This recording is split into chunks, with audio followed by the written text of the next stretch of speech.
Thank you, Tracy or Rebecca. We learned a great deal from Tweak about addiction and sort of its inner workings. Namely, the first thing that we learned was while addiction does have a physical component, it's primarily phenomenological. What I mean by that is there's some sort of inner psychological experience associated with addiction. In Nick's case, his addiction is a solution to a much greater initial problem, which is his inability to live with himself. Living with himself is hell. He's still not comfortable with himself, not sure if he'll ever be. Another thing that we learned is that people with addictions will do things that they would otherwise not do when sober, in the service of satisfying their addiction. Nick says it's not like he enjoyed stealing or hurting his dad, but he was terrified of getting off the drugs.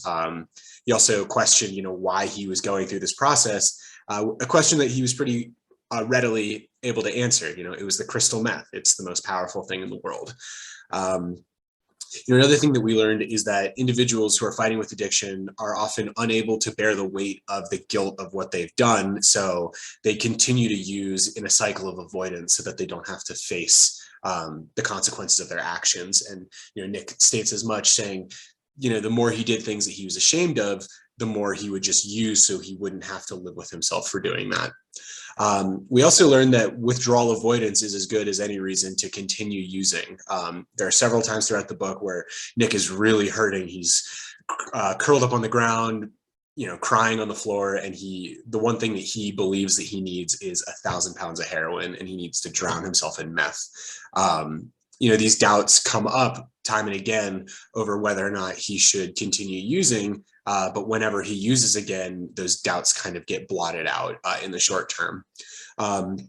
We also learned quite a great deal about recovery and what is necessary for recovery. Throughout the book, Nick's AA sponsor reminds him that sobriety needs to be prioritized. It doesn't matter, what else is going on in your life. As long as you're prioritizing your sobriety, you have a good chance of being successful. The issue is that Nick prioritizes another individual, Zelda, over his sobriety. So he says it several times in the book, she's my top priority. I would throw my whole life away for just one more night with her. And in addition, not only do you have to prioritize your sobriety, but we also learned that there are certain environments or people that probably need to be eliminated from one's life, especially if those people tend to drive individuals towards using again. In this case, Zelda is the same way. The only way that he's able to kind of feel confident around her is when he's high. He requires her acceptance so much. He believes that if he can be accepted by her, then then he can accept himself. So it kind of creates a cycle of him having to use in order to be okay with himself while being around her. And that's something that he does ultimately recognize while in treatment, that being around her is going to be impossible for him. We also learned that families can impact addiction, and then the addiction can in turn impact the family. So, we do know that families generally have some part in the origination of the addiction. Nick is a child of divorce. He felt really torn between the two, constantly going back and forth, having to hear the other talk negatively about his other parent. And he basically had to take on a lot more than what most children should have to take on. And his mother basically confirms this in this quote, basically saying he was always trying to make everybody happy, and one day it was just too much. He exploded. This led to him growing up too quickly, feeling like he was trapped in this small body. Even though he was really young, he felt a lot older than he actually was.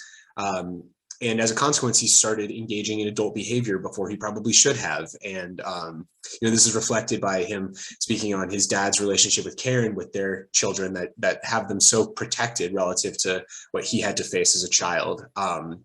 Another thing that we learned was that families can have a hard time trusting individuals with addiction after what they've been put through. So, Nick throughout the book says that his parents don't really believe anything he says anymore. He handles a lot of scrutiny whenever he's around them. People are watching him really closely, trying to suss out sort of how he's feeling and where he's at. We also learned from Nick's family, and Nick's family had to learn the hard way, that nobody's off limits. Nick stole from his girlfriends, he stole from his parents, aunts, uncles, friends. Stole his younger sister's Powerpuff Girls notebook, her diary rather, because he needed a notebook. stole his younger brother's money, like very young brother's money. Another thing that we learned is that families often behind the scenes have to deal with crippling fear about their child's well-being. Quote from Nick's father: his life is completely consumed for worry, so he basically had to shut him out entirely. And Nick's mom said as much. Basically felt like there was a knife sticking inside her every day when he was gone, and she would just have to lie on the floor and cry. And as a consequence, both Nick's parents had to establish some pretty firm boundaries. Nick's father essentially said he didn't want him living in San Francisco. He was too close to Karen and the kids. And his mom said pretty much the same thing, that she didn't want him living in LA, which must be a really difficult thing for them to do. But that's kind of the consequence of what they've gone through. Wanted to take a few minutes and just talk about some of my emotional responses to the book. It kind of depended on where I was in the book, but I tended to feel a good amount of frustration. Nick had a lot of people in his corner that were fighting for his sobriety and his well-being, but he kind of pushed them to the side. These are his parents, his AA sponsor, in favor of these kind of like high-flying socialites that he wanted to impress in the LA scene. I was pretty physically disgusted reading some of the elements of the book, talking about the damage that he was doing to his body. His veins had collapsed. He had to find veins in his foot to shoot up. His body was essentially withering away. I also felt really concerned for him. I wasn't sure whether he or his friends or his lovers, any of them, were going to overdose in the next page that I read or be killed in some sort of drug-related incident. So I can certainly understand why his parents would feel that way.